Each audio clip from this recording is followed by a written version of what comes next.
hemos sabido también que quien más hace esto son los gobiernos del PSOE, más que los del PP, aunque los del PP también lo hacen.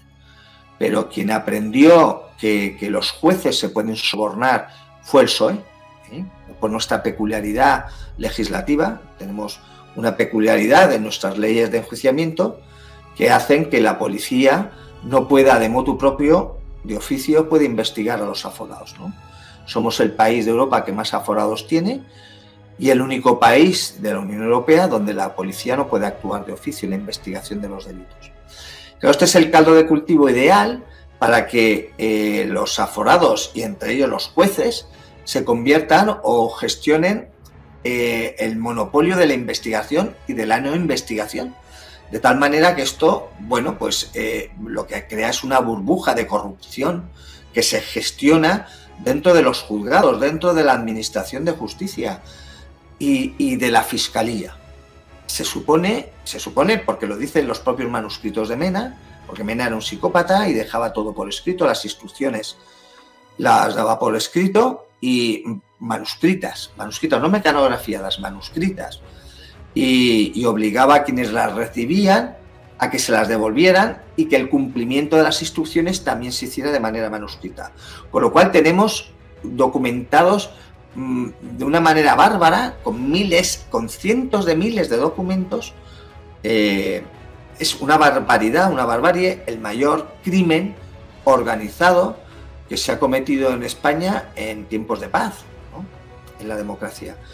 Y más que ETA, porque ETA no llega a 1000 muertos, y esto ya sabemos que ha superado los 2000. Decía Royuela, no me ha pasado la documentación, pero me lo dijo, de los 200 y pico jueces que hay en Madrid, 60 y tantos tienen cuentas en paraísos fiscales, ¿no? Estamos hablando de una cuarta parte de la justicia de Madrid. De los 16 miembros de la Sala de lo Penal del Tribunal Supremo, 10 tienen cuentas en paraísos fiscales. O sea, más de 2/3. De todos los vocales del Consejo General del Poder Judicial, todos los vocales, los 20, tienen cuentas en paraísos fiscales. Claro, la situación es desesperante y desesperada, ¿no? Y yo, con todo esto, el mensaje que quiero dar es de optimismo, aunque parezca lo contrario, es de optimismo porque al final la lucha contra la corrupción es el único medio de aunar algo que hasta ahora ni Goya que lo reflejaba, ¿no?, en sus pinturas, que nunca se ha podido solucionar, la lucha de las dos Españas, ¿no?, esa brecha que hay entre la izquierda y la derecha, entre las dos Españas, ¿no? Quizás la lucha contra la corrupción sea lo que definitivamente nos permita reconciliar a las dos Españas y luchar contra un enemigo común, que es la corrupción.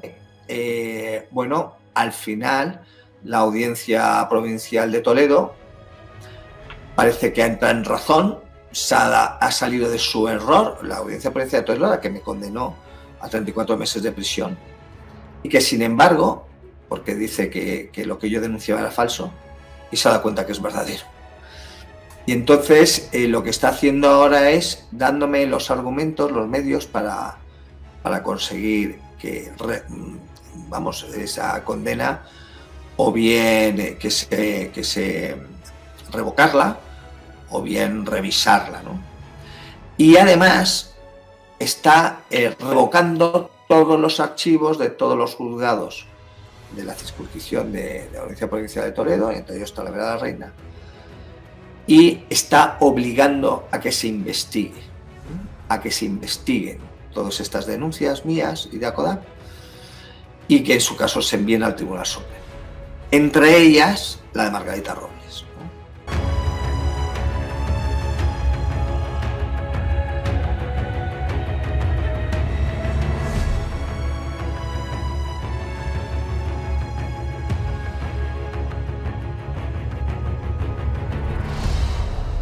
Buenas noches, bienvenidos a todos al canal de los sueños, donde todos los sueños se pueden, se deben y se van a hacer realidad. Vivimos una absoluta oscuridad, un mundo donde el ser humano se ha defenestrado a sí mismo, No sé si lo ha hecho él o quién sabe que lo ha hecho, pero nos han roto absolutamente los pilares de toda nuestra vida.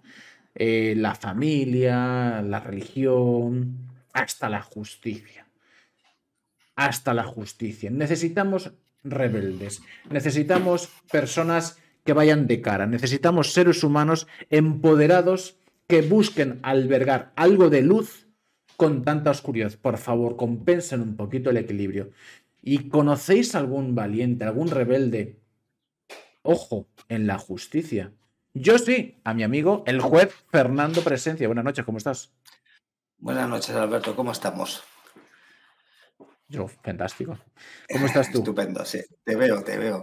Pues nada, yo muy animado y muy bien. Yo creo que programas como este son imprescindibles, ¿no? Para, como se dice ahora, imperdibles, ¿no?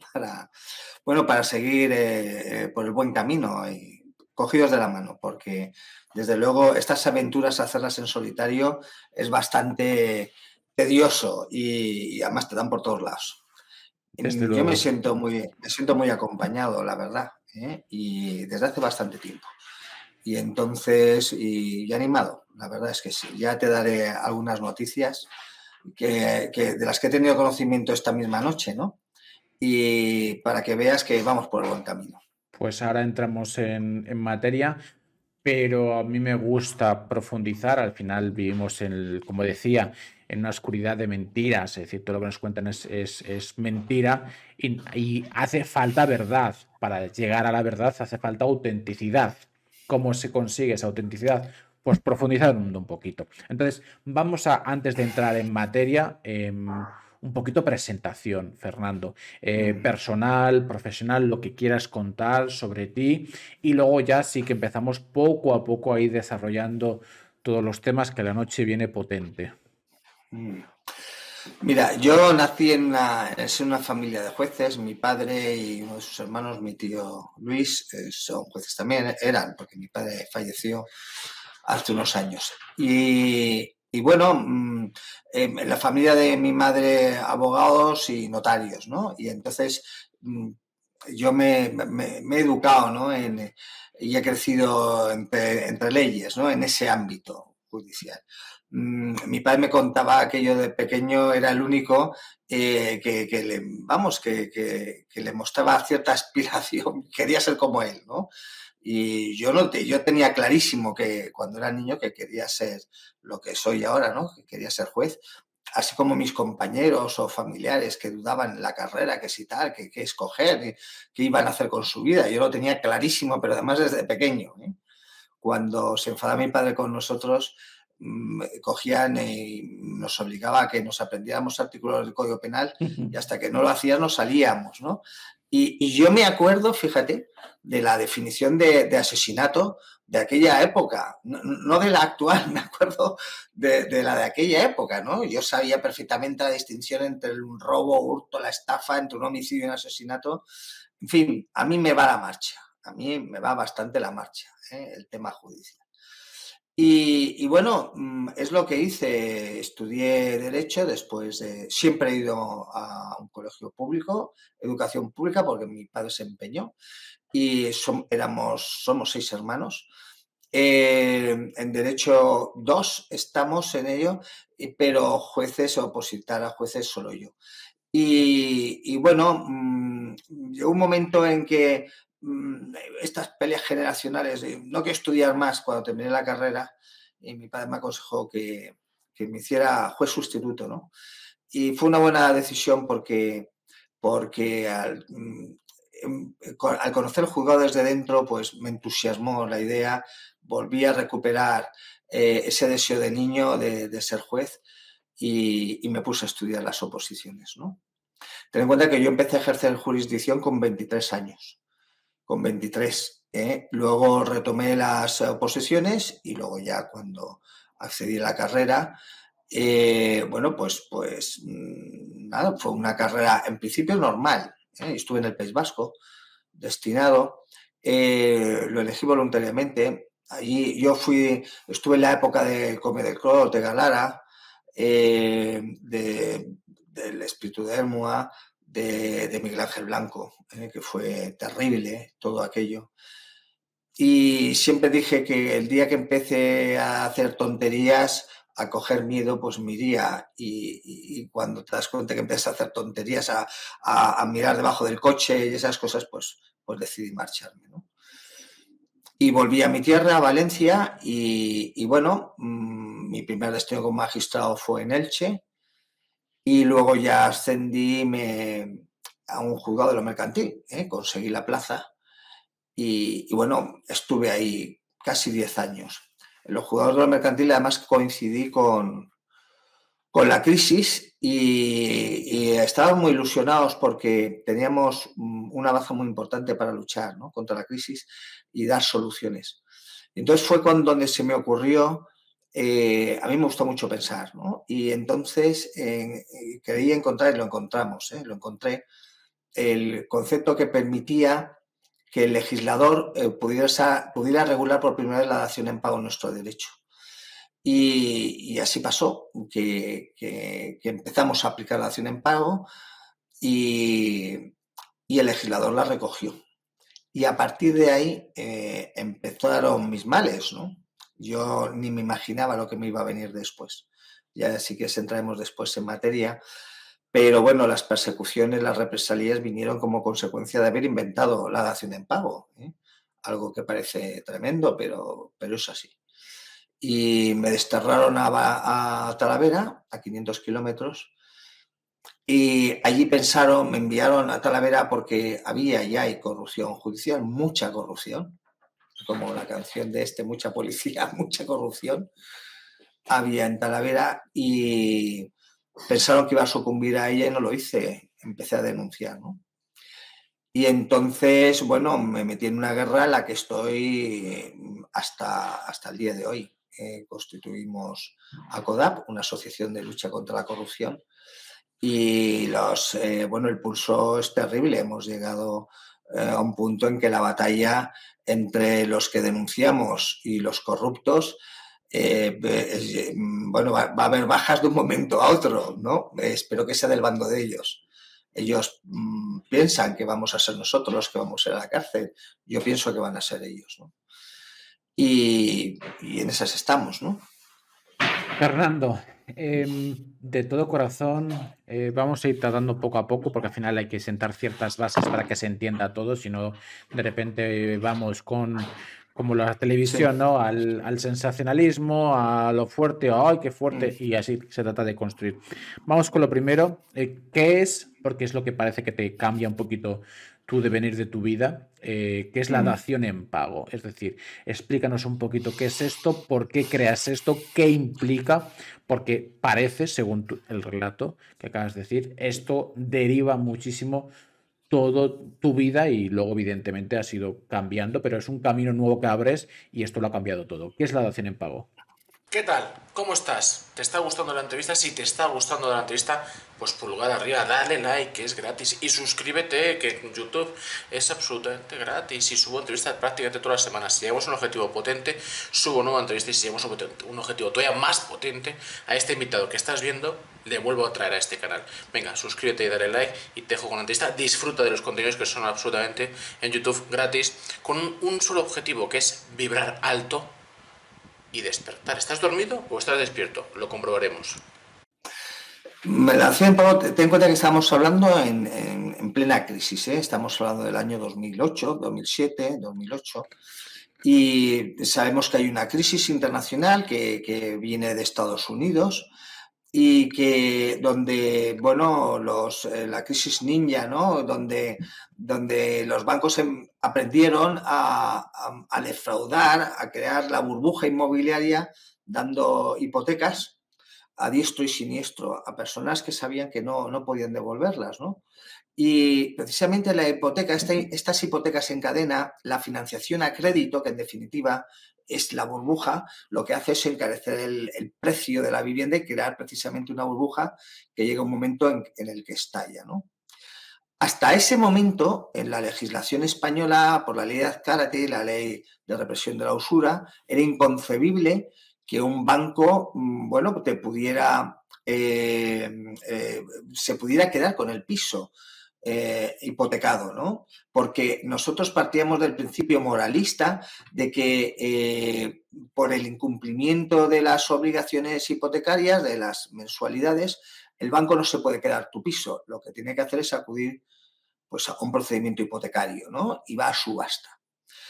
Sin embargo, esta crisis financiera inmobiliaria lo que puso de manifiesto es que era la primera vez que ocurría después del crack del 29, porque fue otra crisis, y no tanto financiera, pero también creada por la financiación a crédito, en ese caso de acciones en bolsa. Ahí empezó la gente a comprar acciones a lo bestia, ¿no? Y se hipotecaba para comprar acciones. Pues aquí la gente se hipotecaba para invertir en bienes inmuebles, ¿vale? Y entonces es esa hipoteca para invertir lo que crea la burbuja. Y bueno, cuando estalla, resulta que los bienes hipotecados no valen nada. La finca hipotecada no vale nada. Es la primera vez, después de casi un siglo, que el bien se queda por debajo del valor de la hipoteca. Y claro, así como en los países anglosajones es bastante habitual la dación en pago, en España no lo era. Porque ya te digo que se consideraba inmoral. Se considera inmoral que tú entregaras, para pagar tu deuda, entregaras el inmueble al banco. Y sin embargo, con la crisis inmobiliaria, con la crisis financiera, lo que pasaba es que lo que tenía el verdadero interés, el deudor, lo que era moral, lo que era inmoral, era que te ejecutaran, que te quedaras sin vivienda y encima teniendo que seguir pagando la deuda. Porque claro, con las hipotecas el inmueble no vale nada.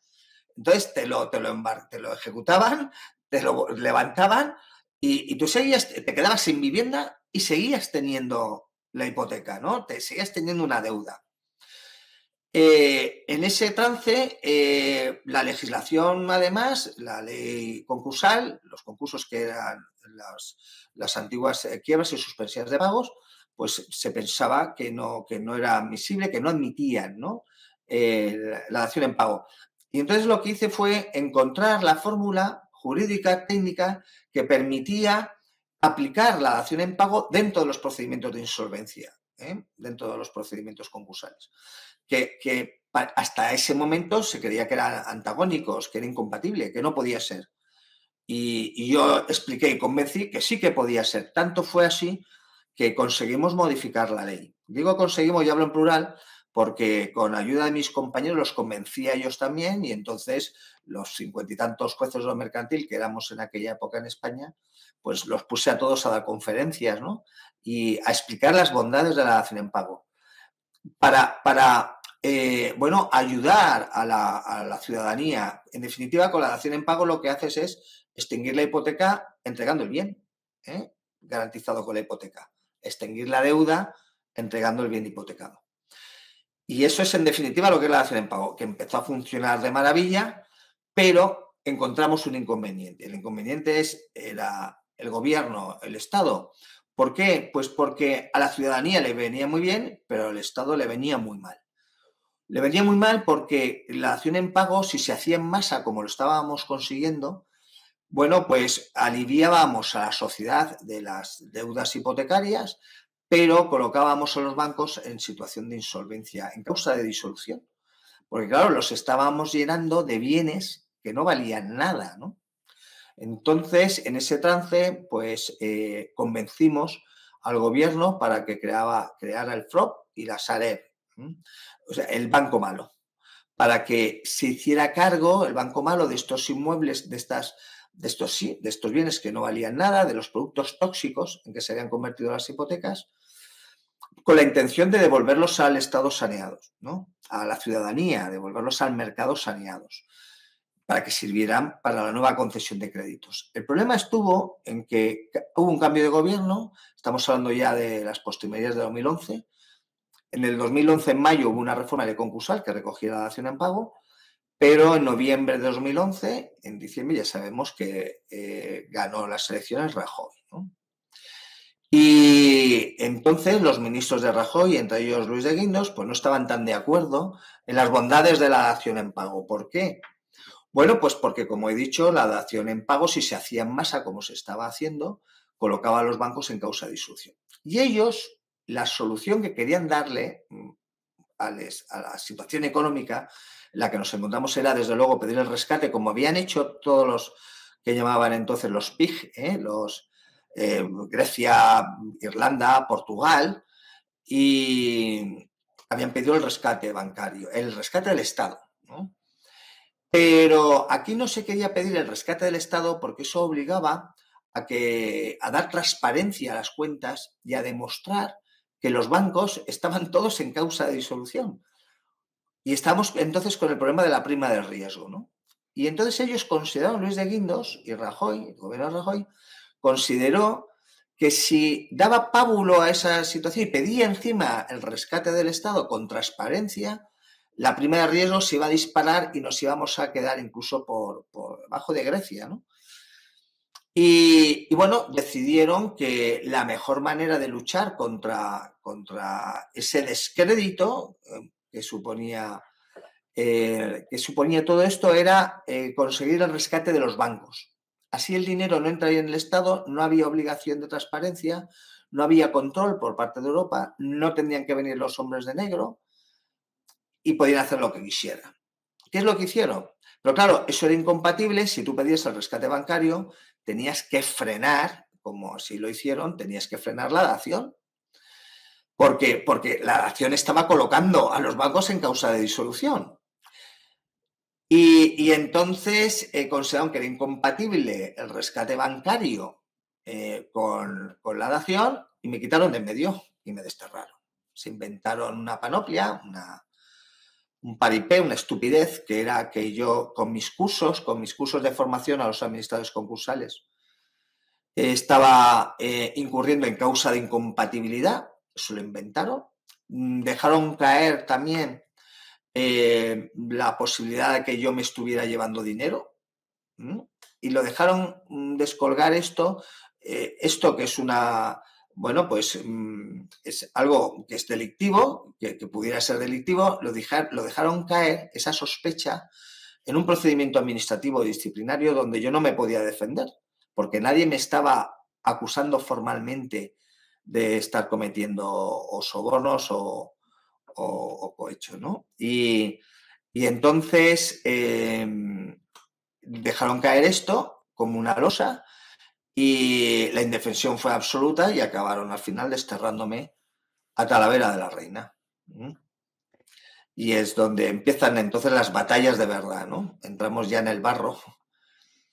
Fernando, yo creo que antes de entrar, como dices, al barro, tenemos que partir de ciertas cosas básicas. Yo entrevisto a médicos, a biólogos, a agricultores, a abogados que me hablan de otra verdad de su profesión. Te voy a hacer la pregunta sencilla y te la voy a explayar un poquito más. ¿Qué es ser juez? Porque desde el punto de vista de un ciudadano estamos absolutamente obstruidos sobre qué es ese concepto, si tienen que seguir unas reglas, a veces parece que no siguen esas reglas, que no existe justicia, que parece que las órdenes vienen de arriba y este juez ya no hace, que en función de quién seas o cuánto tengas o qué temas trates, tu concepto no tiene valor o no tienes quien te pueda defender. Vivimos en una sociedad, sobre todo la española, donde cada vez nos quitan más derechos, más libertades y aquí no pasa nada. Si tu asociación, ojito, se crea sobre el tema de la corrupción y estamos hablando de un organismo como puedan ser los jueces que deben de impartir lo más importante que tenemos los seres humanos, que es libertad y justicia, y hay corrupción, oye, apaga y vámonos. Entonces, vamos a sentar ciertas bases, si te parece, Fernando.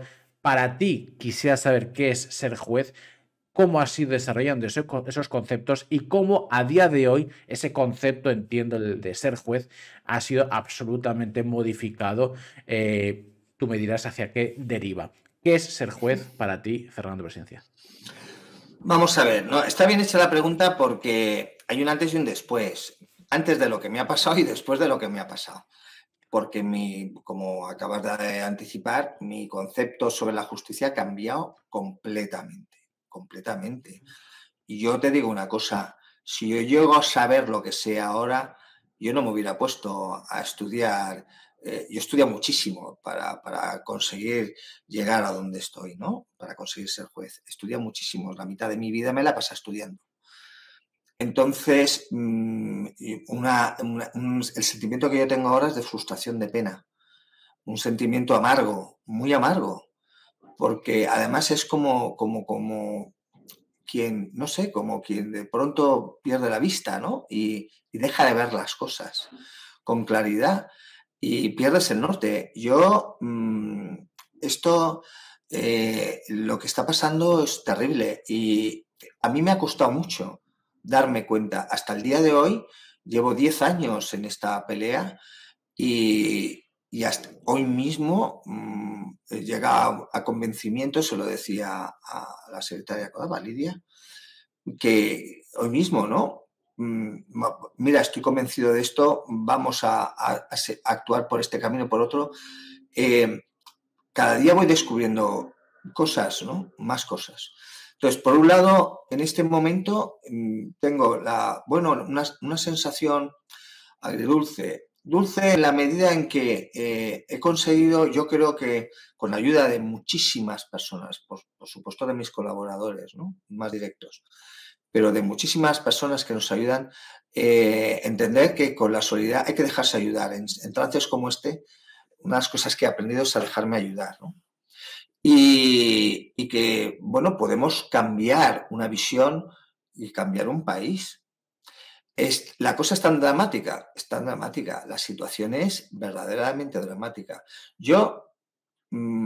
Porque hay que distinguir lo que es la justicia de lo que en España en este momento está pasando con la administración de justicia, ¿eh? Y de lo que me he dado cuenta, hemos podido, después de muchísima información, de haber pasado mucho, de haber denunciado muchísimo, de haber sufrido muchas represalias, de contar con testimonios de muchísimas personas, las denuncias de Royuela, las cuentas en paraísos fiscales, al final te das cuenta que lo que está pasando en este momento es que estamos en una especie de democracia tutelada, donde yo de política no sabía nada, ¿eh? Y porque yo vivía en mi mundo, yo había sacado mis oposiciones y me dedicaba a trabajar y a estudiar, que es lo que... Pero al final llegas al convencimiento de que el dinero que, por ejemplo, ¿por qué a mí me represalían con el tema de la dación en pago? Bueno, ya lo he explicado, para que, pues, hacer y deshacer con ese dinero que llegó del rescate, que fueron 100.000 millones de euros, ¿no? El mayor de Europa, ¿eh? El mayor rescate de Europa. Y ese dinero, lo que hemos sabido es que se ha destinado a todo menos a solucionar el problema de la vivienda y el problema del crédito hipotecario, ¿no? Y parte de ese dinero ha ido a parar hay un entramado que todavía nos falta por seguir investigando, por saber cómo funciona, pero lo que sí que sabemos es que este entramado, constituido por determinadas personas que están ocupando la cúspide de los ministerios, del gobierno, la cúpula judicial, el Congreso y el Senado, el Tribunal de Cuentas, el Tribunal Constitucional, el Consejo General del Poder Judicial. Ese dinero creemos que es a través de personas que no son políticos, sino que son altos funcionarios, alrededor de una treintena, manejan ese dinero que viene de Europa y se dedican a distribuirlo siguiendo consignas políticas. Hemos sabido también que quien más hace esto son los gobiernos del PSOE, más que los del PP, aunque los del PP también lo hacen. Pero quien aprendió que los jueces se pueden sobornar fue el PSOE, ¿eh? Por nuestra peculiaridad legislativa, tenemos una peculiaridad en nuestras leyes de enjuiciamiento que hacen que la policía no pueda, de motu propio, de oficio, puede investigar a los aforados, ¿no? Somos el país de Europa que más aforados tiene y el único país de la Unión Europea donde la policía no puede actuar de oficio en la investigación de los delitos. Claro, este es el caldo de cultivo ideal para que los aforados, y entre ellos los jueces, se conviertan o gestionen el monopolio de la investigación y de la no investigación. De tal manera que esto, bueno, pues lo que crea es una burbuja de corrupción que se gestiona dentro de los juzgados, dentro de la administración de justicia y de la fiscalía. Supimos por los papeles de Royuela que esto, que aprendieron ya desde el gobierno de Felipe González, pues empezó a ponerse en práctica a través de la Administración de Justicia en Cataluña, a través de la Fiscalía de Cataluña, el famoso Mena, ¿no? José María Mena Álvarez, que era entonces el fiscal jefe de Cataluña, y su antecesor. Y Villarejo, el fiscal, que luego pasó a ser fiscal jefe anticorrupción en España. Y estos, bueno, gestionaban todo esto, o sea, gestionaban el dinero, gestionaban la comisión de delitos, la eliminación de oponentes políticos, empezaron a recibir encargos de particulares para eliminar a tal o cual, y se convirtió en una maquinaria de terror.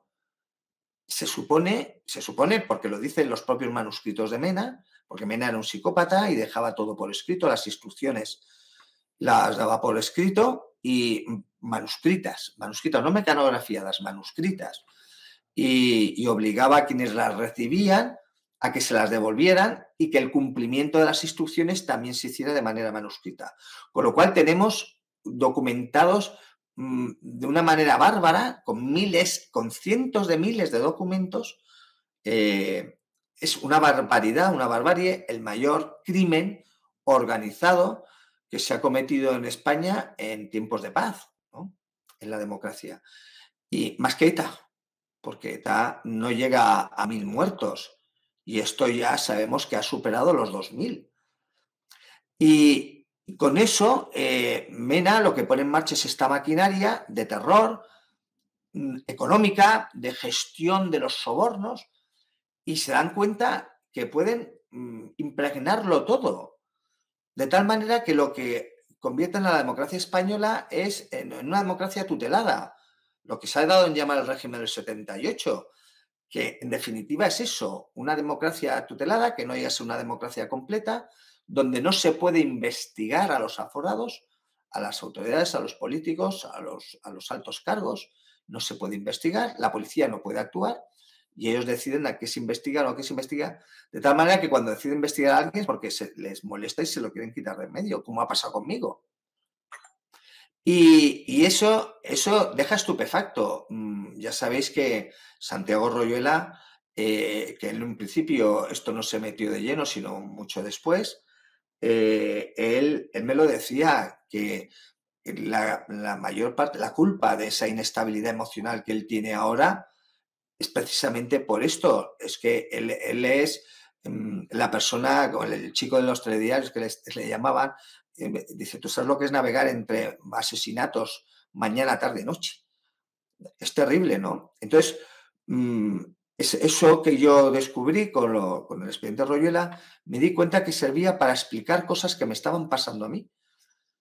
Con eso encuentra, pero ¿tú te crees los papeles de Royuela? ¿Tú te crees las cuentas en paraísos fiscales? Digo, ni me las creo ni me lo dejo de creer. Lo único que sé es que la reacción de las autoridades, de la justicia, de los juzgados, ante este tipo de denuncias es asombroso, porque en vez de ponerse a investigar, lo que hacen es atacar a quien denuncia.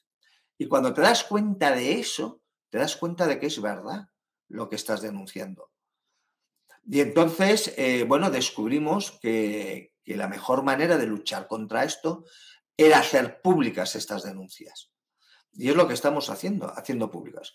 Ellos reaccionan represaliándonos y nosotros nos defendemos haciendo públicas las represalias y las denuncias. Y en esa situación en la que nos encontramos ahora, ¿no? Que es la de una verdadera guerra, ¿no? A uno de los colaboradores, que es Felipe Neri, él cuando me comenta algo, parte de guerra, número 1, parte de guerra, número 2, porque esto, un poco cómico, pero en realidad es que es una situación de guerra. Y si me preguntas por la solución, no sé cuál es la solución. Ya la encontraremos, ¿no?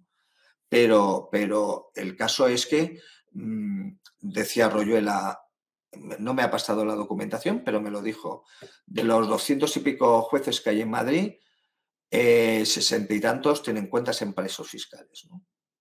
Estamos hablando de una cuarta parte de la justicia de Madrid. De los 16 miembros de la Sala de lo Penal del Tribunal Supremo, 10 tienen cuentas en paraísos fiscales. O sea, más de 2/3. De todos los vocales del Consejo General del Poder Judicial, todos los vocales, los 20, tienen cuentas en paraísos fiscales. Claro, la situación es desesperante y desesperada, ¿no? Y yo, con todo esto, el mensaje que quiero dar es de optimismo, aunque parezca lo contrario, es de optimismo porque al final la lucha contra la corrupción es el único medio de aunar algo que hasta ahora ni Goya que lo reflejaba, ¿no?, en sus pinturas, que nunca se ha podido solucionar, la lucha de las dos Españas, ¿no?, esa brecha que hay entre la izquierda y la derecha, entre las dos Españas, ¿no? Quizás la lucha contra la corrupción sea lo que definitivamente nos permita reconciliar a las dos Españas y luchar contra un enemigo común, que es la corrupción. Fernando, lo que comentas es muy potente, es muy intenso. Yo quisiera saber, bueno, al final me importa muchísimo, claro que sí, el contenido, pero más me importa el continente, más me importa la persona. Yo quisiera saber un poquito cómo estás, es decir, llevas luchando con esto mucho tiempo. 10 años. 10 años, cada vez descubres más oscuridad en estas cloacas del Estado. Quisiera saber cómo te encuentras a nivel emocional, porque evidentemente estás molestando a este sistema, no quieren que evidentemente le saques el culo al aire, ¿no? Como se suele decir. Y quisiera saber, no sé si incluso has temido por tu vida, esta gente hace un chasquido en cuanto uno molesta, lo mismo lo has visto con esos manuscritos y lo que estás destapando. Entonces, quisiera saber un poquito primero cómo estás, si has vivido, bueno, claro que sí has vivido, pero bueno, que nos expliques de primera mano lo que has vivido, ese atropello de libertades tuyas, ese destierro, lo que están haciendo con tu persona, denigrando tu imagen. También no sé si a nivel emocional cómo estás, si has tenido oportunidad en algún momento. Cuéntanos un poquito, Fernando Presencia, cómo estás tú. Vamos a ver, va por días, va por días. La situación es tan tremenda que lo primero que tienes que hacer es intentar comprender qué es lo que te está pasando, ¿no? Y ya te digo que hasta el día de hoy cada vez vas encontrando cosas nuevas. Hoy hablaba con un colaborador, con otra persona represaliada, ¿no? Decidió marcharse a Europa y vive en Bruselas. Y entonces comentábamos, ¿no? Mira, esto que pasa en España no ocurre. La gente tiene que saber que lo que está pasando no ocurre en ningún otro país y que lo que ocurre es gravísimo. Pero esto no es alarmismo. Yo soy la persona menos alarmista del mundo. Lo de la teoría de la conspiración no va conmigo. Yo he sido juez toda mi vida profesional, ¿no? Es lo que he mamado en mi casa y lo que he vivido siempre. Yo era la persona más escéptica, jamás me he creído tontadas lo que yo pensaba que eran tontadas, ¿no? Jamás hubiera pensado que un compañero mío estaba siendo sobornado. Y esto, el descubrir que esto funciona a golpe de talonario, es lo que al final te deja desesperanzado, ¿no? Te deja como amargado. No es miedo porque intuitivamente o no, lo que hice fue desprenderme de todo o dejar que me desprendieran de todo lo material. No tengo nada, tengo una familia, pero no tengo bienes. Y no tengo miedo a perder los bienes porque no los tengo. Y entonces una de las cosas que me di cuenta es que el miedo viene cuando tienes algo y el temor de perderlo. Si tú no tienes nada que perder, pierdes el miedo, ¿no? Me preocupa que me hagan algo, ya me lo han hecho, pero la verdad es que no, porque yo lo digo todo, hago público todo. Cuando han amenazado a mis hijos, cuando han amenazado con hacer scratches a los niños, cuando a mi mujer, a la familia, los desahucios, me han detenido 3 veces por tontadas, 3 veces. Me han condenado por prevaricación 2 veces, por tontadas, por proteger a denunciantes de corrupción, ¿no? Diciendo que eran amigos míos cuando yo los conocí por el ejercicio de mi trabajo, ¿no? Y ahora tengo una condena a 34 meses de prisión por denunciar corrupción, ¿no? Entonces, el darme cuenta, por ejemplo, que el enemigo que tienes delante, que son mis compañeros, los magistrados supremos, al final, bueno, esto no es falsa modestia. Esta gente no tiene media bofetada. Al final te das cuenta que o todos que te hacen la puñeta, ¿no? Los que se emperran en represaliarte de esta forma, además, tan atroz y tan humillante, o son psicópatas, o son gente que les falta un error, ¿no? Y te das cuenta además que la cualificación intelectual o profesional deja mucho que desear. Cuando me di cuenta de esa debilidad de esta gente, el Marchena, el famoso Marchena, ¿no? Que era el presidente de la Sala de lo Penal, que es el presidente, ¿no? Esa imagen que él quiso dar en el juicio del proceso contra los separatistas, no sé qué, no sé cuántos. Este hombre no tiene, aparte de no tenerlo de frente, no tiene media bofetada. Este se ha empeñado en llevarme a mí a la cárcel. Y cuando te mides con el enemigo, te enfrentas a él, pierdes el miedo y te das cuenta que puedes vencerles, pues eso es lo que te anima. Luego el apoyo de la gente, la ayuda, la solidaridad. Pero yo tengo ganas de que esto termine. A mí me gusta esto, pues no me gusta. No me gusta. También es cierto que creo que, bueno, todo el mundo tiene su misión en la vida, ¿no? Y parece que la mía sea luchar contra esto, porque ten en cuenta que de todos los represaliados que hay en España, yo prácticamente soy el único que sigue siendo juez, ¿eh? Y claro, esa es la piedra en el zapato que les ha salido. Por eso me tienen tantísimo miedo, porque el daño que les puedo hacer y que les hago es terrible, ¿no? Diariamente, pues todo, hay noticias buenas, la sensación es de hastío, de cansancio, ¿no? De humillación, porque hay que aprender también a... Yo sabía las veces que me han ido a detener que me iban a detener y no lo he querido evitar, porque te conviertes al final en la prueba de las represalias, tú eres la prueba viviente de las represalias, ¿no? Y tienes que dejar que te humillen, que te peguen, que te encarcelen, que te detengan, para al final salir adelante, ¿no? Demostrar que hay represalias. Lo que pasa es que, claro, cada día que pasa te das cuenta que hay más gente implicada en esto, más gente sobornada.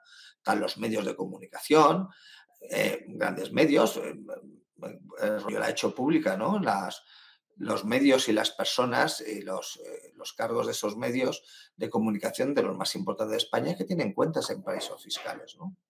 Y claro, se vuelve un poco descorazonador, ¿eh? Y ese es el sentimiento que me embarga más de manera más continua, el sentimiento ese de desesperanza, ¿no? De descorazonamiento, de tener muchas veces tener ganas de decir, bueno, lo envío todo a paseo, pero ¿qué haces, no? Porque al final te están empujando tirando al suelo. Lo único que te queda, ¿puedes seguir en el suelo? Sí, puedo seguir en el suelo, pero no sirve para nada, ¿no? Seguir en el suelo no sirve para nada. Tienes que levantarte y tienes que seguir. Y tienes que seguir.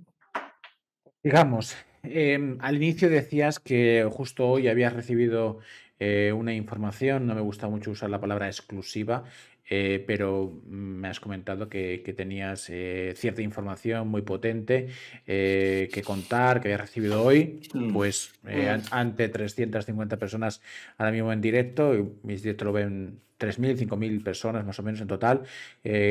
Cuéntanos un poquito qué notificaciones, qué información tienes de última hora. Bueno, de última hora, bueno, pues hasta ahora ya sabes que procesalmente lo que se estaba haciendo, todas nuestras denuncias se estaban archivando, ¿no?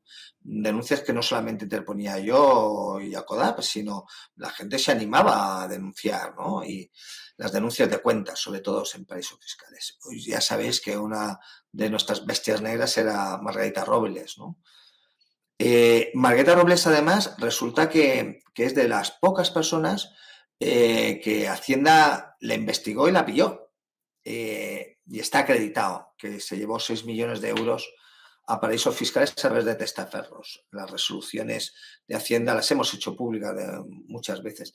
Y ha habido hasta 2 salas de justicia que lo han dicho, que lo tienen por acreditado, sin perjuicio que lo dan por prescrito también. Dice que ha prescrito porque ha pasado de eso bastante tiempo. Mi opinión es que no ha prescrito porque esos sobornos se recibieron como consecuencia de asesinatos, ¿no? Y ya sabemos que la prescripción es de 20 años. Pero la noticia es que, bueno, al final la Audiencia Provincial de Toledo parece que ha entrado en razón, ha salido de su error, la Audiencia Provincial de Toledo, la que me condenó a 34 meses de prisión, y que sin embargo, porque dice que lo que yo denunciaba era falso, y se da cuenta que es verdadero. Y entonces lo que está haciendo ahora es dándome los argumentos, los medios para conseguir vamos, esa condena o bien que se revocarla o bien revisarla, ¿no? Y además está revocando todos los archivos de todos los juzgados de la circunscripción de la Audiencia Provincial de Toledo, entre ellos Talavera de la Reina, y está obligando a que se investigue, a que se investiguen todas estas denuncias mías y de Acodap y que en su caso se envíen al Tribunal Supremo. Entre ellas, la de Margarita Robles, ¿no? O sea, Margarita Robles vuelve a estar imputada por un juzgado por el tema de los 6 millones en paraísos fiscales, ¿no? Y claro, con todo eso es que nos estamos acostumbrando a muchas cosas y decir que Margarita Robles es que es muy gordo que los tribunales de justicia digan que un ministro en activo esté acreditado que se llevó, aunque sea en el 2004, hace 18 años, que se llevó 6 millones de euros a un paraíso fiscal a través de testaferros. Y aunque digan que está prescrito, es que te dicen, está prescrito, y ahí se acaba la historia. ¿Y políticamente qué me dices? ¿Qué me dices que un ministro se le haya pillado blanqueando 6 millones de euros procedentes de sobornos? No sé. Bueno, pues la noticia es que la Audiencia Provincial de Toledo, la sección primera, acaba de decir que Margarita Robles vuelve a estar imputada. Volvemos a tenerla en el candelero, en las investigaciones, a ella y a Marlaska, y a la directora del CNI, porque quitan a la anterior por el tema de los espionajes, ¿os acordáis? Y a la que meten, a la Casteleiro, también tiene cuentas, son amigas y tiene cuentas también en paraísos fiscales. Bueno, pues a esta también se vuelve a abrir las investigaciones, ¿no? Me dejas a cuadros. Bueno, pues ya que estás, terminamos en esta línea. ¿Qué ha pasado con Marlaska y con... ¿has dicho la presidente de la CNI? Sí, la directora del CNI, La directora. del CNI, Cuéntanos. Marlaska, Margarita Robles. Es que el auto, a ver si me dejas, si lo puedo abrir. Sí, claro. Mira, a ver, y te digo exactamente, a ver.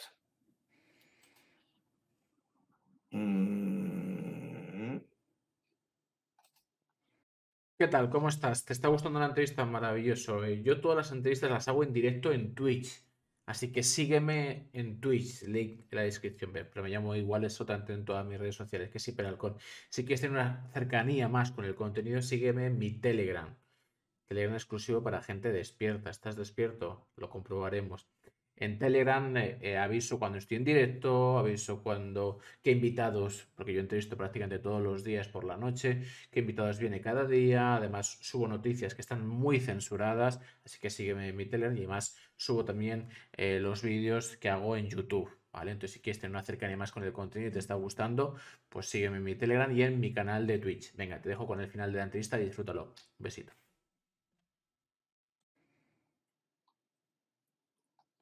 Vale.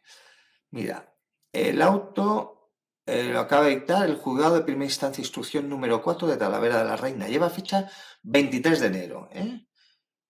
Se nos notificó ayer.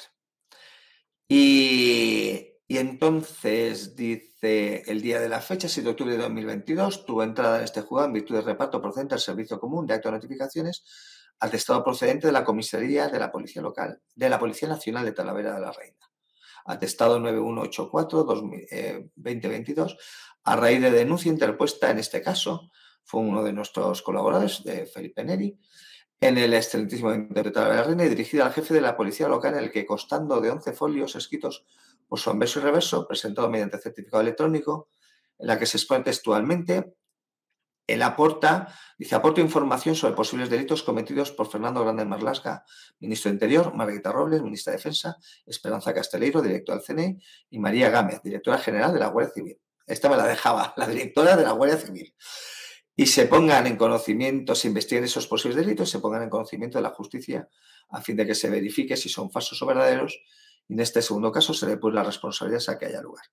En definitiva, lo que pone en conocimiento de la policía local es mi atestado de la Policía Nacional, donde yo formulo denuncias y describo la documentación y hago el vuelco de documentación que me aportó Royuela sobre las cuentas en paraísos fiscales de estos 4 sujetos. Segundo, por auto de fecha 11 de octubre de 2022, se acordó las presentes actuaciones sobre seguimiento. Este juzgado en principio sobreseyó y el archivo presenta esas actuaciones, auto que fue notificado tanto al denunciante como a los denunciados. Tercero, mediante escrito presentado en fecha 24 de octubre de 2022, por la representación procesal del denunciante, don Felipe Neri Montero de Agauza, la representación se la prestamos, era de ACODAP, ¿no? Abogado y procurador, se interpuso recurso de apelación contra el auto de sobreseimiento provisional, el cual fue admitido a trámite mediante providencia fecha 27 de octubre de 22, el cual, tras los trámites legalmente establecidos, fue elevado a la Audiencia Provincial de Toledo. Cuarto, en fecha 10 de enero de 2023, por la sección primera de la Audiencia Provincial de Toledo, en su recurso de apelación 506-2022, se resolvió el recurso de apelación planteado declarando la nulidad del auto dictado por este juzgado en fecha 11 de octubre de 2022. Fundamentos de derecho. Se acuerda en la parte dispositiva incoar diligencias previas y la inhibición incoar diligencias previas considera que son delitos los hechos denunciados. Dice, segundo, dando cumplimiento a lo dispuesto en el auto de fecha tal por la sección primera de la Audiencia Provincial de Toledo, en cual en su razonamiento jurídico primero, párrafo segundo, establece con carácter previo, hemos de señalar que el juzgado ha acordado el sobreseimiento provisional y archivo de la presente causa, careciendo de competencia para ello, pues conforme al artículo 57 de la Ley Orgánica del Poder Judicial, al dirigirse la denuncia contra miembros del Gobierno y diputados, dicha competencia corresponde a la Sala Penal del Tribunal Supremo, que será quien deba acordar lo que proceda, tanto respecto a la presente causa como en su caso la que puede derivar. Parte dispositiva, se acuerda incoar diligencias previas, procedimiento abreviado, y la inhibición en el conocimiento de los hechos en favor de la Sala Penal del Tribunal Supremo, al que se le remitirán por letrado de Administración de Justicia estas actuaciones, el metálico de efectos ocupados en su caso, una vez venga firme la presente resolución. Y esto es lo que tenemos. Es la primera resolución que ordena investigar, en este caso pasa las actuaciones al Tribunal Supremo para que investigue, la primera resolución que ordena investigar delitos relacionados por el blanqueo de capitales en virtud de denuncias interpuestas por ACODAP, ¿no? Súper, estoy un poquito en shock todavía. Estamos hablando de perfiles muy grandes de la justicia, bueno, ministros, CNI, Guardia Civil. Te lo pregunto formalmente, Fernando, y luego intuitivamente. Tú, al fin y al cabo, estás siguiendo, como se suele decir, follow the money, ¿no? Sigamos el camino del dinero. Eh, ¿Qué te dice la información que tienes y qué te dice tu intuición si seguimos tirando del hilo? ¿Vamos a albergar más perfiles en esta oscuridad que estamos conociendo con lo que nos estás contando? ¿Van a salir más nombres a la palestra en estos niveles o cosas peores? Sí, o sea, por nuestra parte sí van a salir. Alberto Royuela me da información. Lo que pasa es que no me ha dado la documentación y como no me la ha dado, yo no lo voy a hacer público. Pero es escandaloso. Entonces, al convencimiento que llegas, ya te digo, es que está todo lo que es la cúpula de cada uno de los 3 poderes del Estado, está engrasado con lo que ellos consideran que es un sobresueldo justo, porque a todo esto ellos no niegan, cuando tú les acusas de esto, del blanqueo, lo que ellos se molestan es que le llames blanqueo, porque yo creo que ellos tienen el convencimiento de que ellos se merecen estos sobresueldos. Y ese es el problema que nos hemos acostumbrado en España a que todo tenga que funcionar, todo lo público tenga que funcionar con sobresueldos. Sobresueldos que son sobornos. Y sin embargo, ellos no lo consideran tal. Por eso no lo ven tan grave. Lo que ven grave es que se haga pábulo, se nos escuche. Y el miedo atroz que tienen es que esto se sepa en Europa. En Europa también las cortan por igual, no creas tú que... Pero a diferencia de nosotros, en Europa ya hemos visto con el tema del Qatargate, que hay corrupción hasta en los eurodiputados, corrupción política la hay. Pero lo que no hay en ningún otro país es corrupción judicial. ¿Por qué?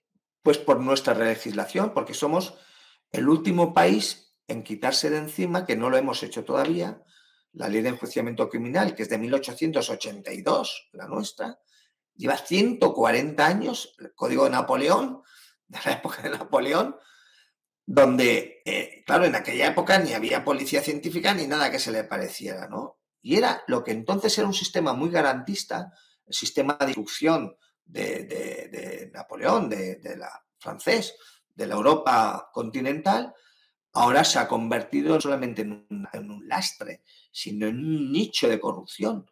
Porque al impedir a la policía, al no prever y por tanto impedir que la policía investigue a los aforados, al final lo que haces es que sean los aforados los que gestionen la corrupción. Y eso es lo que está pasando en España. Entonces, oye, es que no se nota mucho. Quiero decirte que tienes que rascar mucho para darte cuenta de lo que está pasando. Tienes que rascar mucho, mucho, mucho, porque actúan de una manera, está absolutamente institucionalizado los pagos, las instrucciones. Los jueces nos guiamos por el principio de independencia, ¿no? Es una infracción muy grave que tú recibas un favor, una intromisión, que alguien se interese por un asunto de los tuyos y que tú encima respondas, ¿no? Y sin embargo, eso es lo habitual en los órganos colegiados. Y eso es lo habitual en las altas esferas. Y me estoy dando cuenta que es lo habitual para determinadas cuestiones. Cuando ellos consideran que un determinado asunto es de interés nacional, échate a temblar. El tema, por ejemplo, las condiciones generales de contratación, en las hipotecas, las preferentes, en no sé qué, las cláusulas suelo, todo eso que se ha considerado de interés nacional, se ponen todos de acuerdo bajo la pátina de los sobornos, de los sobresueldos, y empiezan a repartirse instrucciones, pero lo hacen con una organización y una disciplina casi militar, que al final no sabes de dónde viene la orden y es muy difícil enderezar, es muy difícil. Claro, al final ¿cuáles son los medios con los que tenemos para esta guerra, esta particular guerra nuestra? Pues tenemos la publicidad, señalar el objetivo cuando tenemos constancia de que está habiendo corrupción en un determinado ámbito, ponemos el foco, denunciamos y ponemos el foco. Y en segundo lugar, con la información que ahora disponemos acerca de las cuentas en paraísos fiscales, ir torpedeando a cada uno de los operadores jurídicos que participan en el entramado, ¿no? Este fulano tiene cuentas, este también, de la sala tal, fulano, futano, mengano tienen cuentas, el juez de instrucción también, tal y que cual, y tal, y así vamos, ¿no? Señalándolos y consiguiendo. ¿Cuándo consideramos que está ganada la partida? Cuando conseguimos que se abstengan, que se aparten, ¿no? ¿Y cómo lo conseguimos? Pues bueno, se está creando una especie de cueva de Alibaba con el famoso juicio del Juzgado Central de Instrucción número 6, que nos han abierto a todos los denunciantes de corrupción. Y entonces, cuando nosotros denunciamos a alguien por blanqueo, la policía se pone en contacto con este coge, se persona en el Juzgado Central de Instrucción y entonces se convierte en perjudicado y denunciante tuyo, nuestro, ¿no? Y entonces, por lo menos conseguimos que toda esta gente se vaya apartando de los asuntos de los que está conociendo en contra nuestra y por lo menos conseguimos frenar o aminorar las represalias, ¿no? Es una especie de guerra de guerrillas, que es lo que estamos ahora haciendo, minimizando los daños de las represalias, ¿no? De la represión. Es lo que estamos haciendo. Fernando Presencia, y por ahí va mi siguiente pregunta. Es complejo, ¿no?, lo que te voy a decir, pero quisiera saber cuáles son tus objetivos. Es decir, profundizando en el tema, simplemente sacar esta visibilidad, que la gente despierte, que la gente salga a la calle, todos los que tienen las manos sucias que paguen por ello, profundizar. Oye, estamos hablando de dinero, pero seguramente que hay más cosas si seguimos escarbando, no solo dinero, también decisiones bastante potentes que atentan contra la vida de los seres humanos o ya lo han hecho.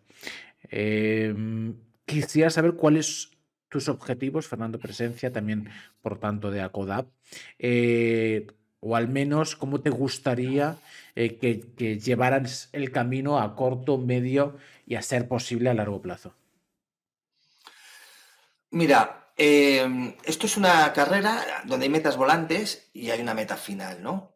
Entonces, ya lo que me planteo, porque la meta final no sé dónde está, pero sí que me doy cuenta que hay metas volantes y mi propósito es ir alcanzando, ¿no? Conseguir determinadas cosas. Se lo comentaba Lidia esta mañana.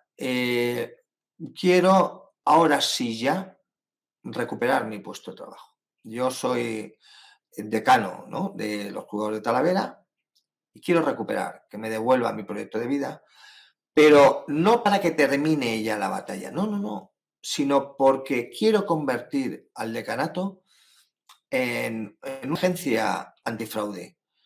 Quiero poner el decanato de Talavera de la Reina al servicio, ser la primera agencia antifraude en España para luchar contra la corrupción. Y para eso necesito volver. Yo me he dado cuenta que sí, yo me considero juez, pero mis compañeros no. Y ahora de lo que se trata es de, la lucha, forzarla y dirigirla a todos aquellos que intervinieron en mis procedimientos de condena para recuperar y posibilitarme el volver. Quiero seguir luchando desde dentro. Yo creo que conseguiremos muchísimo más luchar desde dentro que luchar desde fuera, ¿no? En segundo lugar, modificar la ley. La ley de enjuiciamiento hay que modificarla. Hay que posibilitar a la policía científica que investigue los delitos, que investigue a los aforados. En tercer lugar, cambiar el sistema de instrucción. Los jueces no pueden llevar la instrucción. Está claro que no, ni deben. Tienen que ser los fiscales quienes lo hagan, ¿no? Y establecer sistemas de contrapeso. sistemas de contrapeso, modificando la ley para que esto que está pasando no vuelva a ocurrir. En cuarto lugar, me gustaría que el expediente Royuela se incorporara a la archividad activística del Estado, se convirtiera en documentación pública y se investigara los crímenes. No se debe tolerar que eso quede impune, que esa barbaridad quede impune. Lo que pasa es que los malos juegan con la incredulidad. Es que es increíble. Es que es increíble. Pero tenemos que luchar para que forme parte de nuestro acervo de esto, el expediente Royuela, estos crímenes, esta barbaridad. Eso hay que zanjarlo. Eso hay que zanjarlo. Que haya que crear una ley de amnistía, yo estoy convencido. Esto, ten en cuenta que con la democracia hubo una ley de amnistía, ¿no? Para zanjar los crímenes políticos. Ahora hay un paso, ahora tenemos una guerra y no es política, es una guerra contra la corrupción y hay que ganarla. Y hay que ganarla, no nos lo podemos permitir.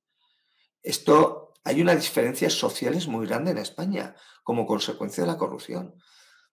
Esto que dicen en España, como cualquier otro país occidental democrático, que todos somos iguales ante la ley, eso es mentira.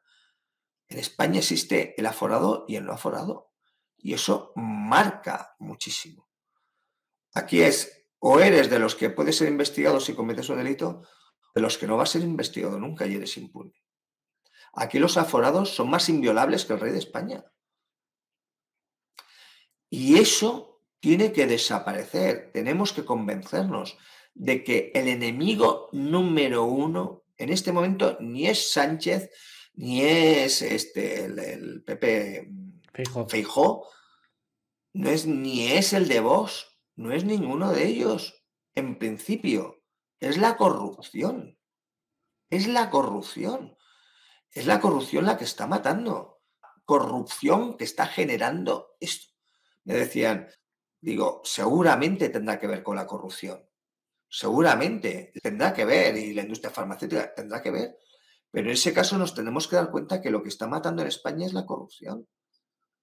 Es la corrupción. Y el problema es que ha convertido a los delincuentes en bandas institucionales y organizadas. Esto que parece que es increíble es que el Estado está dando cobijo dentro de los altos funcionarios a las bandas organizadas de delincuentes mayores que hay en toda Europa. Yo me gustaría que comparáramos la mafia calabresa con lo que está pasando en España. Es que les ganamos por goleada. Somos unos maestros de la corrupción. Nosotros vendemos corrupción. ¿Por qué ha pasado en Europa lo de Qatargate? Tú fíjate que lo de Qatargate tiene que ver con las relaciones externas, ¿no? Con la diplomacia en el seno de la Unión Europea. ¿Y quién es el jefe de la diplomacia europea?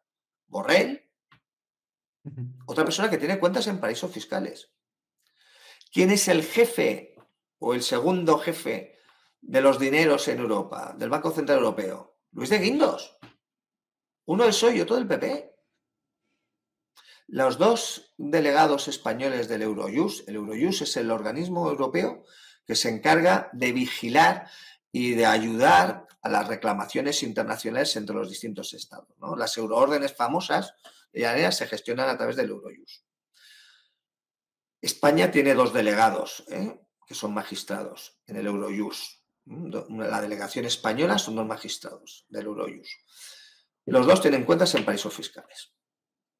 Pero la Fiscalía Europea, que se ha creado nueva, en España está funcionando desde hace un año y que tiene como objetivo instruir los delitos relacionados que afecten a los intereses de la Unión, los delegados españoles de la Fiscalía Europea tienen cuentas en paraísos fiscales. Cuando tú presentas una denuncia ante la Fiscalía Europea, te la archivan a los 2 días. Claro, nos hemos dado cuenta que eso ocurría porque también tienen cuentas. Es que es algo tremendo. Es algo tremendo. Entonces, ya te digo, necesitamos profesionalizarnos. Todo el que tenga la inquietud de luchar contra la corrupción tiene que profesionalizarse. Tenemos que profesionalizar la lucha contra la corrupción y convertirlo en una de las actividades normales de nuestro país. Tenemos que hacerlo. Tenemos que dedicar presupuestos ingentes para luchar contra la corrupción y recuperaremos más de lo que se pierda. ¿Tú sabes la cantidad de dinero que se va en fraudes y en corrupción? Es terrible. En Ucrania, fíjate, ya sabemos que acaban de dimitir un montón de gente, ¿no?, del gobierno ucraniano. ¿Por qué? Pues todo lo que mueve dinero, y la industria armamentística mueve mucho dinero, pues al final hay mordidas, comisiones de sobornos. Y ese pago de armas, ese tráfico de armas que hay en la ayuda de los países occidentales a Ucrania, pues ha generado al final corrupción. Si es el mal que afecta a todos los países. Aquí lo que pasa que además resulta que el monopolio de la gestión de la corrupción la tienen los jueces y los fiscales. Es que es increíble. Desde luego. Vamos a intentar, Fernando, describir lo más plausible y nunca mejor dicho, de forma descriptiva, qué es la corrupción. Porque esto es un concepto que se ha usado mucho, se ha flexibilizado, se usa por doquier y hay que entender lo que estás diciendo. Hay que entender qué es una corrupción. Corrupción política, sobornos para tener paraísos fiscales. Pero hay que entender ese dinero, quién se lo ha dado, por qué se lo ha dado, qué ha conseguido, de dónde venía ese dinero. Es decir, al final hay que entenderlo porque es heavy el concepto de que no hay justicia, pero más heavy es que este dinero sale de esta mafia de no sé qué, no sé cuánto, que te estoy permitiendo hacer estos sacrilegios que estás haciendo en el día a día en la calle, y además con este dinero compro a este juez, hago lo siguiente, me voy a paraíso fiscal, etc, etc, ¿no? Entonces estoy creando horror, estoy creando un agujero en mi país para que entre una oscuridad que luego estoy usando para beneficiarme. Es uno de los eslabones, pero hay un ciclo. Esto es como todo, ¿no? Tú estás en la naturaleza y hay una cierta biodiversidad. Si yo en esa naturaleza empiezo a dejar entrar leones, hienas, buitres, pues la biodiversidad de mi zona, que puede ser bastante tranquila, va a cambiar, ¿no? Entonces, quisiera que pudieras describir, sin nombres y apellidos, o sí, pero sobre todo cómo funciona esta corrupción y en qué líneas. Vamos a ver, no lo sabemos todo, ¿eh? No lo sabemos, pero estamos aprendiendo. Y fíjate que lo hacemos con medios modestísimos. Imagínate que consiguiéramos medios públicos para poder combatir, sabríamos mucho más, desde luego. Hay que tener en cuenta varias premisas, ¿eh? La primera, España no es un país productor.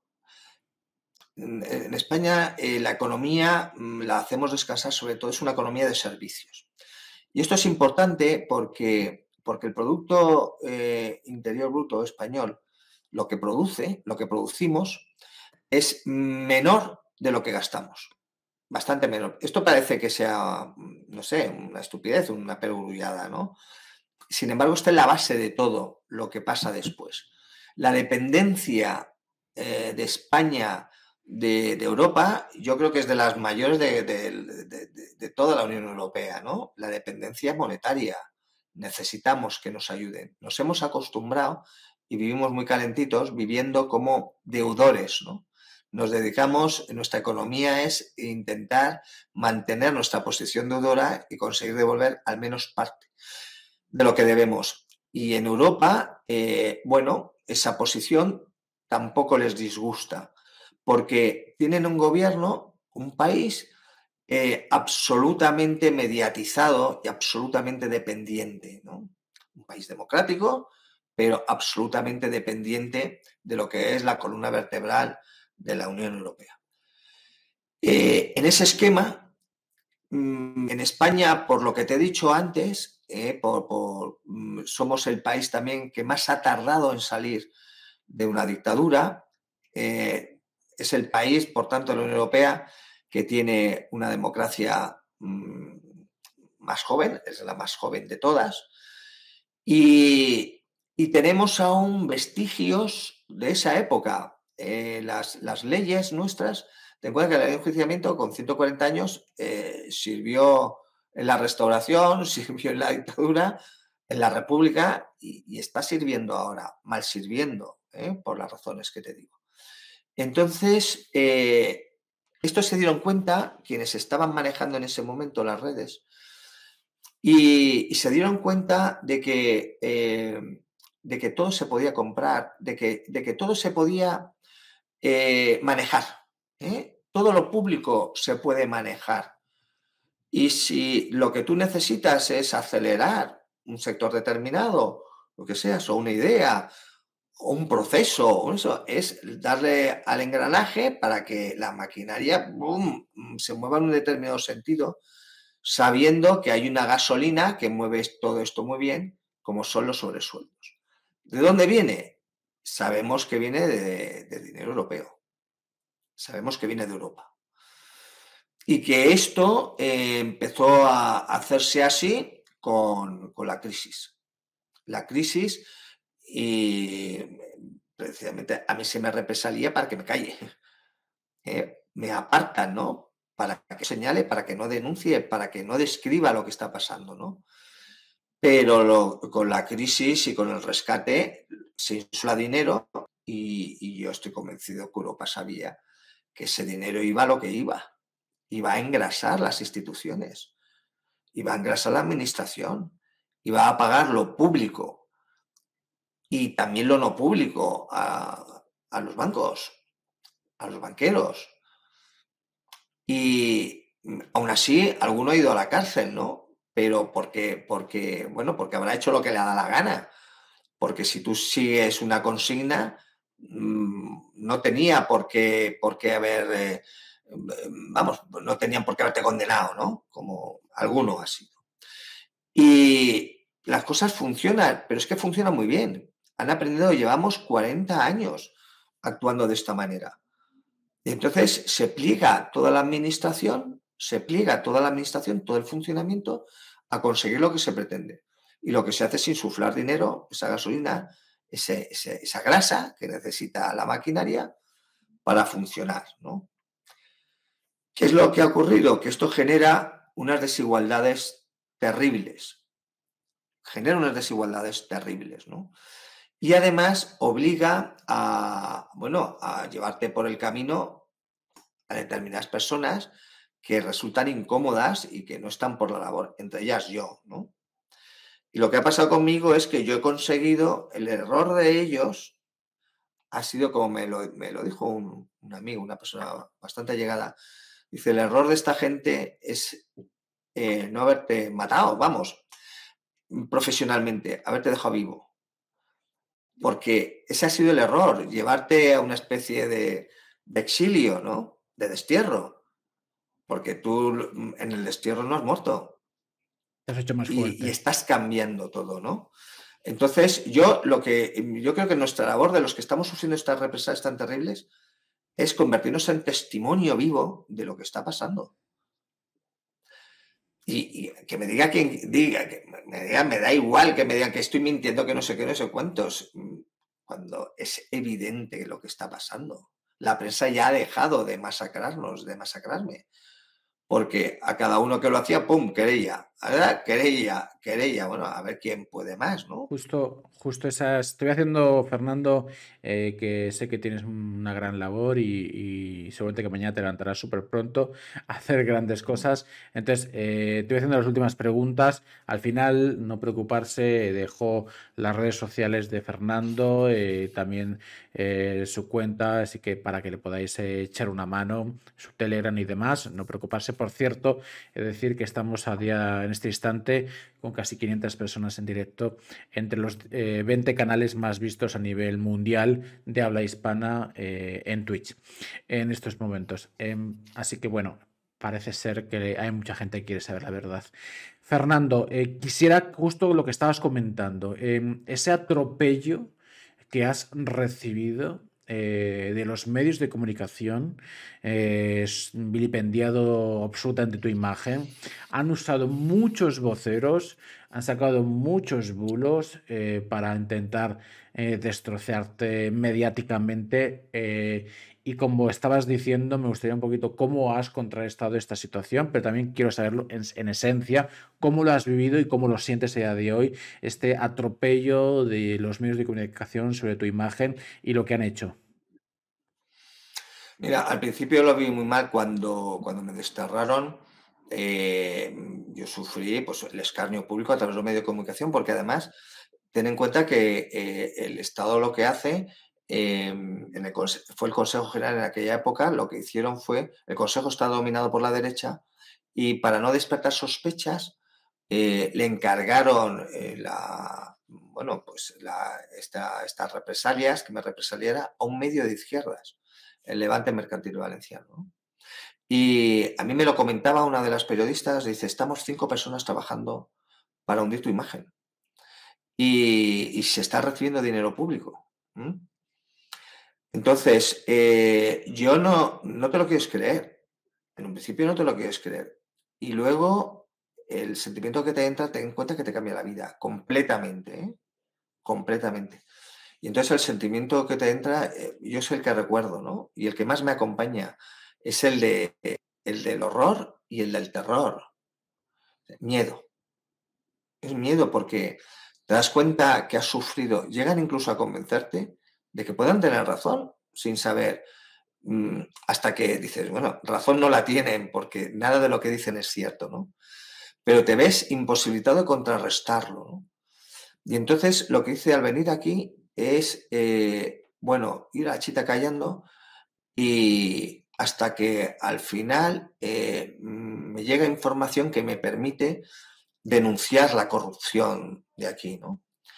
Y yo hasta ahora he actuado para defenderme. Yo no soy una persona ni violenta, ni agresiva, ni me gusta el sufrimiento, ni ver sufrir a los demás.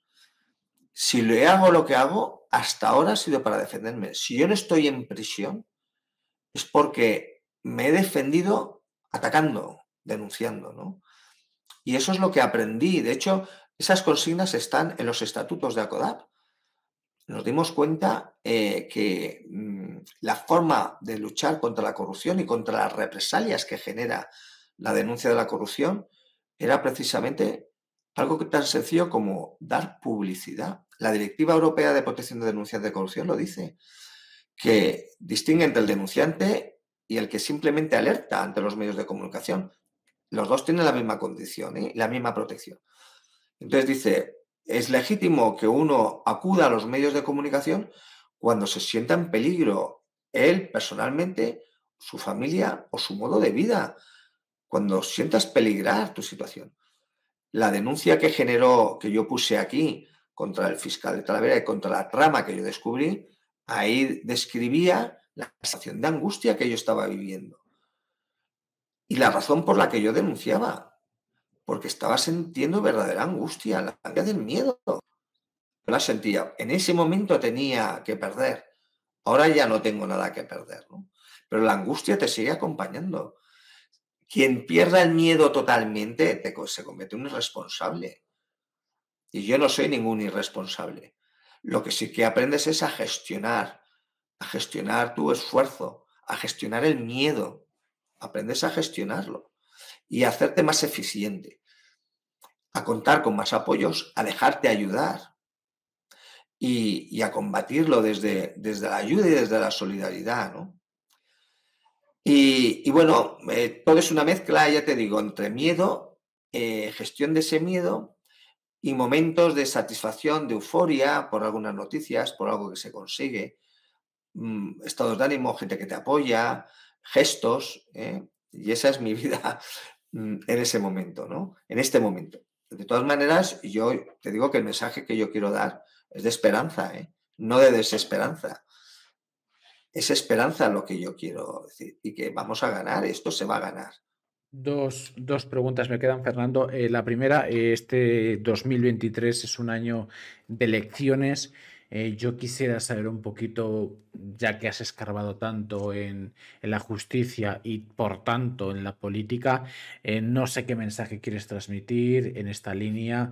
No sé si sientes que no hay esperanza en la política, que el ciudadano vote a quien vote, está votando a una persona que le va a quitar sus derechos y sus libertades, etc. O si sientes que sí, hay esperanza, hay que votar, no hay que votar, hay que seguro que vincularse a proyectos loables para cambiar el sistema como a CODAP. Pero bueno, te hago la pregunta, año de elecciones, un poquito cuál es la reflexión de este año o qué invitas a los ciudadanos. Vamos a ver, la pregunta es muy difícil, porque no quiero que se centre todo en un debate político, o sea, no quiero que la política impregne la lucha contra la corrupción. Es muy difícil distinguir, porque uno siempre tiene la tentación, cuando hablas con quien quieras, es muy difícil que aprenda a distinguir, a diferenciar o a separar la lucha de la corrupción de la confrontación política, ¿no?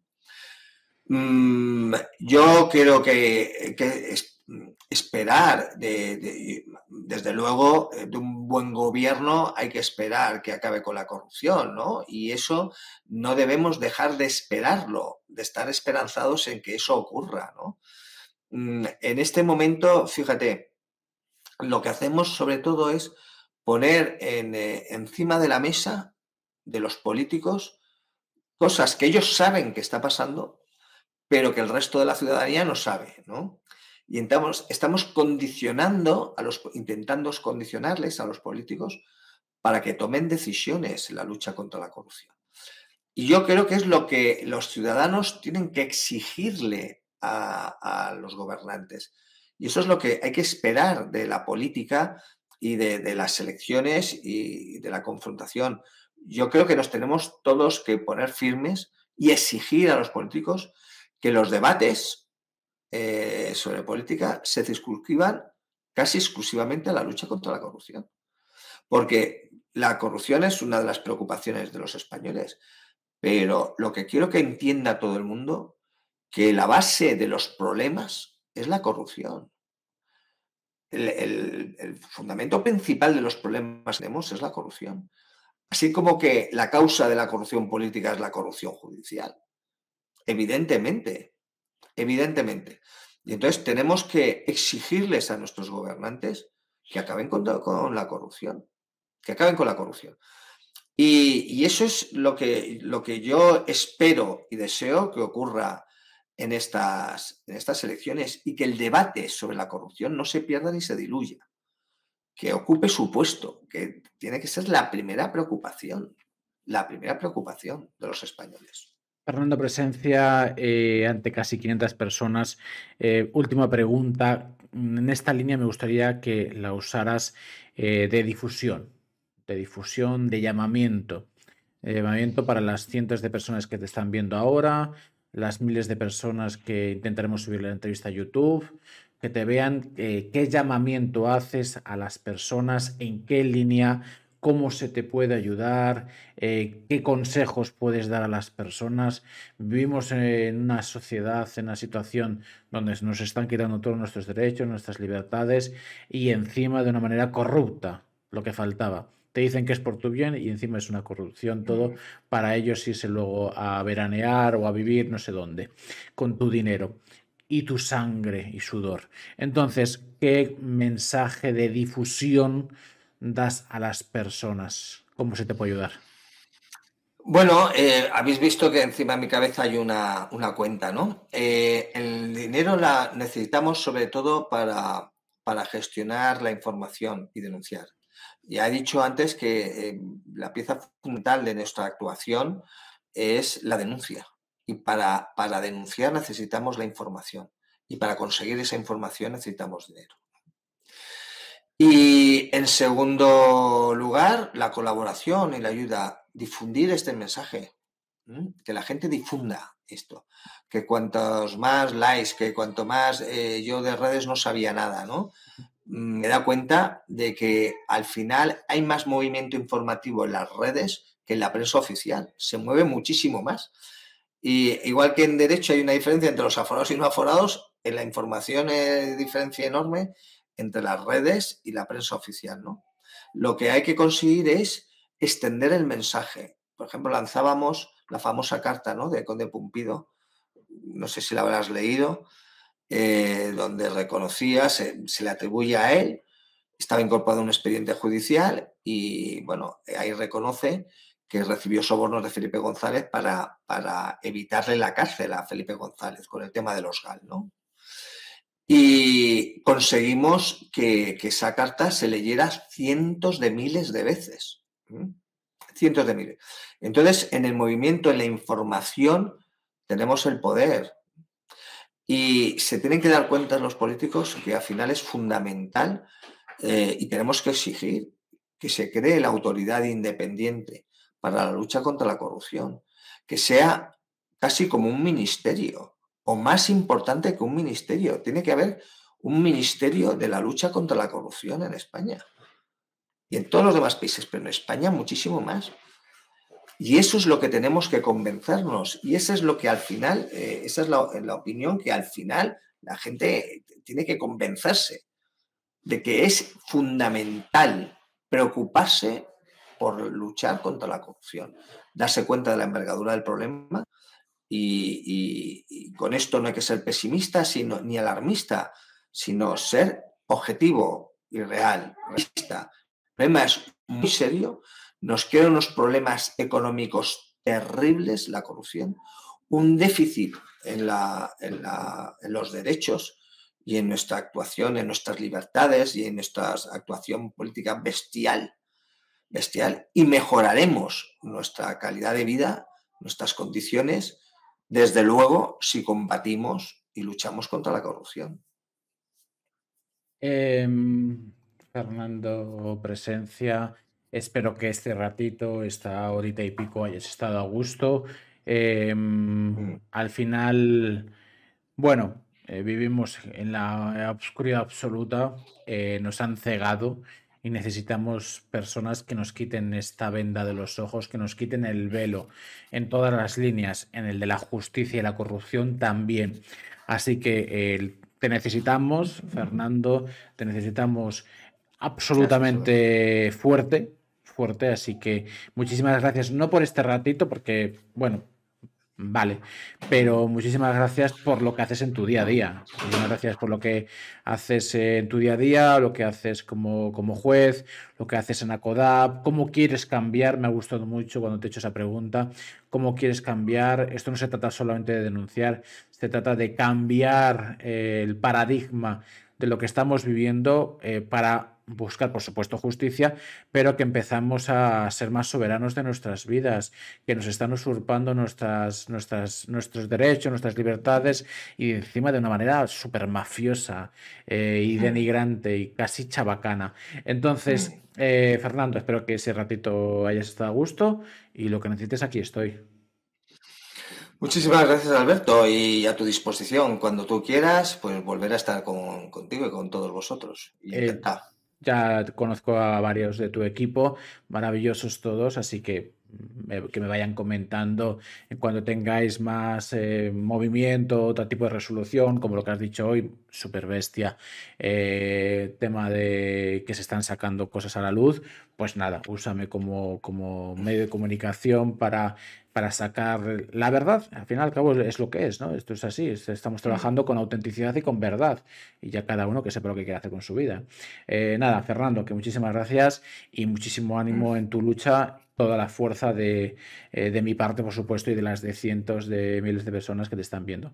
Gracias. Pues muchísimas gracias, Alberto, y a tu disposición. Y muy buenas noches. Buenas noches, un abrazo. No. Chao.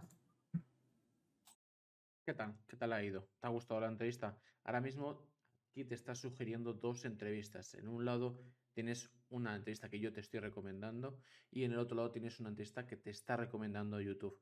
Cualquiera de las dos opciones son interesantes. Por supuesto, espero que lo hayas disfrutado y por supuesto espero que te suscribas, totalmente gratuito. Estamos vibrando alto, estamos atrayendo la luz, la energía para que tú puedas construirte a ti mismo, te empoderes como ser humano. Cualquiera de las dos entrevistas seguro que te van a aportar. Disfruta del contenido y bienvenido